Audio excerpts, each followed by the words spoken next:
안녕하세요. 오늘은 성경 역대하 27장으로 들어가 볼까 합니다. 유다 왕 요담의 시대인데요. 그의 통치를 좀 더 깊이 살펴보겠습니다. 25세 왕이 되어서 예루살렘에서 16년 동안 다스렸다고 나오죠. 어머니는 사독의 딸 여루사였고요. 기록을 보면 시작은 꽤 괜찮아요. 그의 아버지 우시아처럼 여호와 보시기에 정직하게 해냈다. 이렇게 평가를 받습니다. 그리고 실제로도 주목할 만한 업적들이 좀 있어요. 네, 맞아요. 우선 그 건축 활동이 눈에 띄죠. 여호와의 전 윗문, 그러니까 성전의 중요한 문인데 이걸 건축했고요.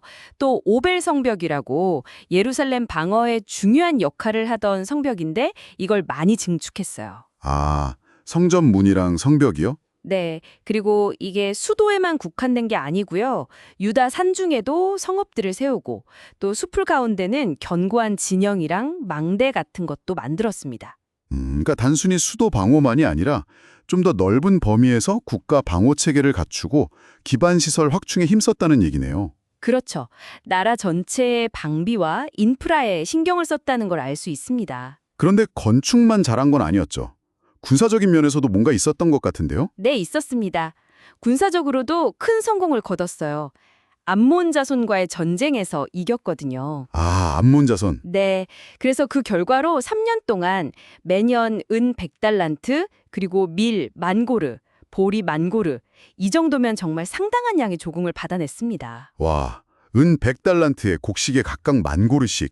그것도 3년 동안이나요? 네, 매년이요. 이건 당시 유다의 국력이 꽤 강성했음을 보여주는 그런 증거라고 할 수 있겠죠. 정말 대단한 승리였네요. 그런데 성경 기록은 여기서 딱 끝나지 않고 그 성공의 이유랄까? 비결 같은 걸 좀 짚어주죠. 장 6절에 보면 아주 명확하게 나와요. 요담이 그의 하나님 여호와 앞에서 바른 길을 걸었으므로 점점 강하여졌더라. 아, 바로 그 구절이군요. 네, 그의 힘과 성공이 다름 아닌 그의 신앙심, 하나님 앞에서 바른 길을 걸었기 때문이라고 딱 연결해서 설명하고 있는 거죠. 힘의 근원이 어디에 있었는지 보여주는 부분입니다.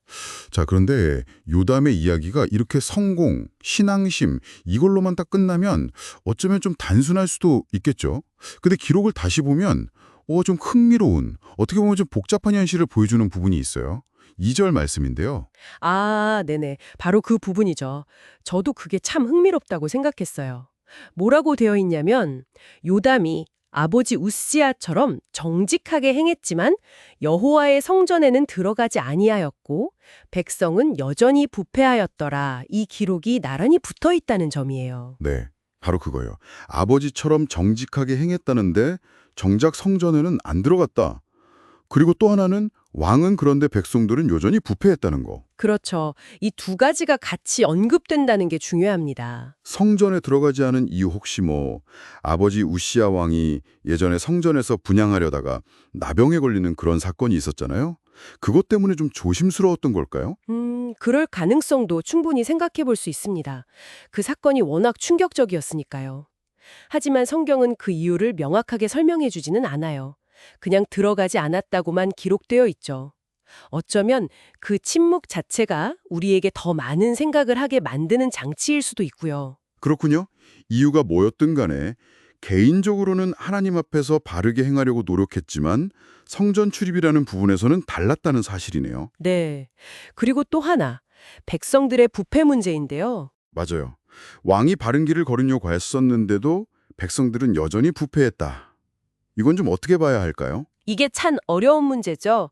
어떻게 보면 지도자 한 사람의 개인적인 신앙심이나 노력이 그 사회 전체의 영적인 상태나 도덕성을 곧바로 바꾸는 데는 한계가 있을 수 있다는 현실을 보여주는 걸 수도 있어요. 아, 리더십의 영향력에도 한계가 있을 수 있다. 네, 당시 유다 사회가 가진 어떤 복잡한 문제들 혹은 개인의 신실함과 공동체 전체의 현실 사이에 존재하는 어떤 간극 같은 것을 보여주는 기록일 수 있겠다는 생각이 됩니다. 정말 생각할 거리를 많이 던져주네요. 성공적인 통치, 그리고 개인적인 신앙심. 그런데 동시에 해결되지 않은 문제들, 그늘 같은 부분도 공존했다는 거군요. 요담의 이야기가 참 입체적으로 다가옵니다. 결국 그는 16년의 통치를 마치고 그의 조상들과 함께 잠들었고 다윗성에 장사되었죠. 그리고 그의 아들 아하스가 뒤를 이었고요. 네, 요담의 삶은 이렇게 성공과 한계, 또 개인의 신앙과 공동체의 현실이라는 어떻게 보면 좀 복합적인 요소들을 우리에게 보여주는 것 같습니다. 여기서 당신에게 한 가지 질문을 던져보고 싶습니다. 개인적으로 하나님 앞에서 바른 길을 걷는 지도자라 할지라도 그 영향력이 미치지 못하는 영역이나 백성들의 지속적인 부패와 같은 문제는 어떻게 받아들여야 할까요? 이 기록이 리더십과 공동체의 관계에 대해 당신에게 어떤 생각을 남기는지 한번 곱씹어 보는 것도 의미 있는 시간이 될 것 같습니다.